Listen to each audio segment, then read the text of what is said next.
everyone, welcome to my channel. I am Simran Sahani. तो all the class 12 geography students, अभी हम discuss करने वाले हैं important source based question for our term two geography exam. Okay, तो source based question को practice करेंगे. So let us start with the question number 1. पहला क्वेश्चन है हमारा सेकेंडरी एक्टिविटीज चैप्टर में से. Secondary activities add value to the natural resources by transforming raw material into valuable products. आपको पूरी की पूरी सोर्स रीड कर लेनी है एक बारी, देन देखते हैं हम अपने क्वेश्चन आंसर्स. पहला क्वेश्चन है how secondary activities add value to the natural resources. तो गाइज हम लोगों को तो पता ही है सेकेंडरी एक्टिविटी क्या है, हमने इतनी बार चैप्टर पढ़ा है. आपको खुद से क्वेश्चन आते लिख दीजिए, नहीं तो ऊपर से भी देख के हिंट्स लेके आप लिख सकते हैं.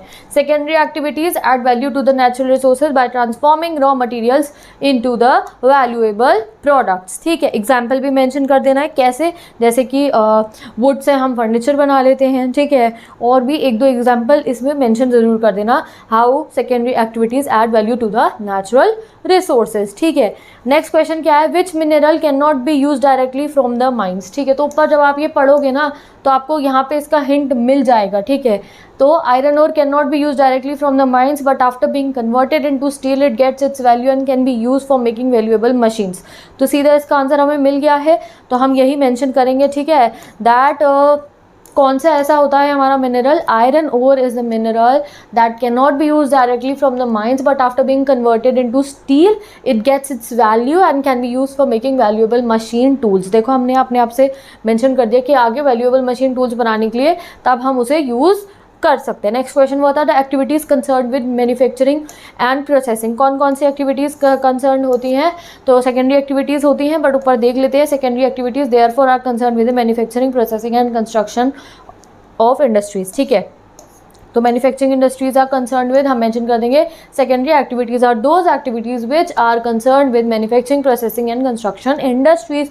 वो एक्टिविटीज़ जहाँ कोई मैन्युफैक्चर हो रहा हो किसी इंडस्ट्री में, जहाँ कुछ प्रोसेस हो रहा हो किसी इंडस्ट्री में, या कुछ कंस्ट्रक्ट हो रहा हो किसी इंडस्ट्री में, वो होती है हमारी मैन्युफैक्चरिंग इंडस्ट्रीज. तो ये हो गई पहली सोर्स कंप्लीट. अब आते हैं अपनी दूसरी सोर्स पे. तो दूसरी सोर्स है हमारी रूर कोल्ड रीजन जो है हमारा जर्मनी का, उसके ऊपर. This has been the one of the most industrial region of Europe for a long time. Coal and iron and steel form the basis of the economy. तो हमने पढ़ा था कैसे रोयल कोल फील्ड में इनिशियली तो कोल और iron पूरा का पूरा इकोनॉमी था. अब धीरे धीरे हमने बाद में पढ़ा कि न्यू रूरल सेटलमेंट हो रहा है. न्यू रूरल सेटलमेंट में क्या है कि अब उन्होंने कार असेंबल करना शुरू कर दिया, कार को असेंबल करना, यूनिवर्सिटीज़ खुल गई हैं एंड शॉपिंग सेंटर्स खुल गए हैं, और उसको हम न्यू रूरल लैंडस्केप कहते हैं. तो गाइस देखा आपने सोर्स बेस्ड क्वेश्चन क्या आपने चैप्टर पढ़ा हुआ, आपको सोर्स बेस्ड आराम से कर लेंगे. वेयर इट इज लोकेटेड, जल्दी से बताओ कमेंट सेक्शन में. ये जो कोलफील्ड के ऊपर बात हुई है, इस कोलफील्ड का नाम क्या है एंड इस कोलफील्ड की लोकेशन क्या है, जल्दी से बताओ कमेंट सेक्शन में. Number 2, which mineral has form the base of economy for this region. कौन से मिनरल्स हैं, कोल है और आयरन है. तो coal and iron and steel form the base of the economy but as demand for coal decline. But जैसे जैसे coal की डिमांड डिक्लाइन हुई the industry started shrinking. Even after the iron ore was exhausted the industry remain using imported ore brought by waterways by the Ruhr. तो हमने ये भी पढ़ा था कि आयरन ओर जब इनका डिक्लाइन होने लग गया, अपना आयरन ओर इनका एग्जॉस्ट हो गया, तब भी इन्होंने अपनी इंडस्ट्रीज को चलाए रखा. कैसे, ये आसपास की जगह से, रूर के पास में बहुत सारे वाटरवेज हैं, सी रूट्स है, तो वहाँ से ये इंपोर्ट करा लेते थे आयरन ओर और अपनी इंडस्ट्रीज ये चलाते रहे. ठीक है, what kind of problem this region is facing. कैसी प्रॉब्लम फेस कर रहा है भैया, इतना ज़्यादा स्टील इंडस्ट्री है, आयरन इंडस्ट्री है, तो पॉल्यूशन होती है, पॉल्यूशन की हीप्स होती हैं, इस वजह से इन्वायरमेंटल पॉल्यूशन होता है. तो changes in industrial structure have led to the decay of some areas. कुछ एरियाज डिके भी हो गए हैं चेंजेस की वजह से, and there are problems of industrial waste and pollution. ठीक है, तो ये तो प्रॉब्लम्स होंगी ही होंगी. तो आगे पढ़ते हैं हमने ये रोअर कोल फील कर लिया. थर्ड अपनी करते हैं हम source. The iron and steel industry form the base of all other industry. हमने पढ़ा था iron and steel industry basic industry होती है, क्योंकि ये मशीनरी के लिए जो लोहा चाहिए होता है सर, यही तो बना रही. हर एक इंडस्ट्री में मशीन लगती है, वो मशीन लोहे की बनी होती है. तो लोहा कौन बना रहा है, स्टील कौन बना रहा है, आयरन एंड स्टील इंडस्ट्रीज. तभी इनको बोला जाता है बेसिक इंडस्ट्रीज. ठीक है, it is basic because it provides raw material for other industries such as machine tools use for further production. It may be called heavy industries also. तो आप source read कर लीजिए और पहले तो क्वेश्चन पढ़ लेना क्या पूछा गया है. Why iron and steel industry are called basic industry. क्यों बुलाया जाता है, तो आंसर मेंशन कर देंगे. Iron and steel industry are called basic industry because it provides raw material for other industries such as machine tool use for further production. ठीक है, क्यों बोला जाता है? क्योंकि ये प्रोवाइड करते हैं आयरन स्टील जो मशीन्स में यूज़ होता है, मशीन जो आगे की फैक्ट्रीज में काम आएंगी, ठीक है। Why iron and steel industry are called heavy industry? Heavy industries कहते हैं क्योंकि इनका जो रॉ मटेरियल है आयरन ओर, ऐसा नहीं है कि बस सिंपल सा आप बहुत बड़े बड़े होते हैं ये, ठीक है। आयरन ओर हो गया, बहुत लार्ज क्वांटिटी में कोल लगता है, इसलिए ना हैवी इंडस्ट्री बोला जाता है। और आउटपुट भी जो निकल के आता है वो भी बहुत ही ज़्यादा हैवी होता है, जैसे बड़े बड़े लोहे के सरिये बन रहे हैं, बड़ी बड़ी मशीन के पार्ट्स बन रहे हैं, लोहे की स्लैब्स बन रही हैं, शीट्स बन रही हैं, तो हैवी होता है, बहुत ही ज़्यादा हैवी होता है आउटपुट भी और रॉ मटेरियल भी। It may be called heavy industry because it uses large quantities of bulky material and product is also heavy, ठीक है।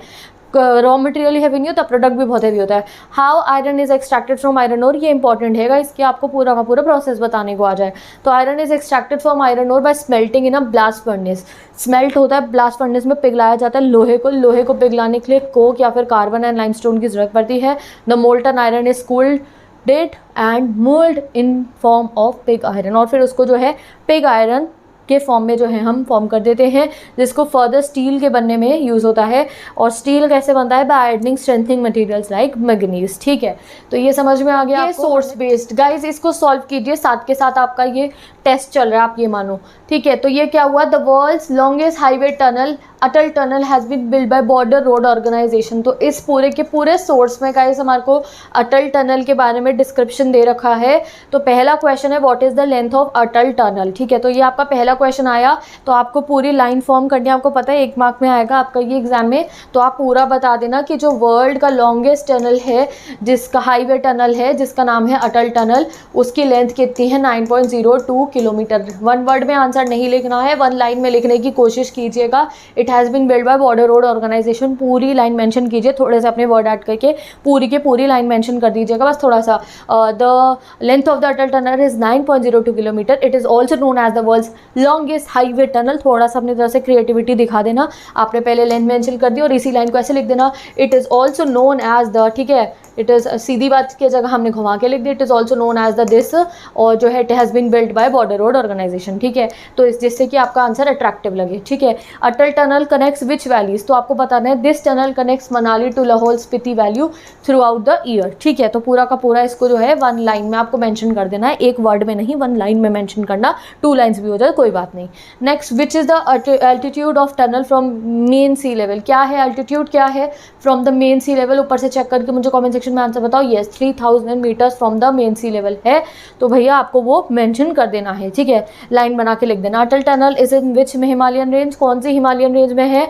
The Atal tunnel lies in the Pir Panjal Himalayan range, ठीक है। तो पूरा का पूरा लाइन में आंसर फॉर्म करके लिखना है आपको, 1 वर्ड में नहीं लिखोगे, 1 से 2 लाइन के अंदर अच्छे तरीके से अपना आंसर, जैसे अभी वो सेकेंडरी एक्टिविटीज़ वाला देखा था वो कर देना, ये इंपॉर्टेंट है। डन।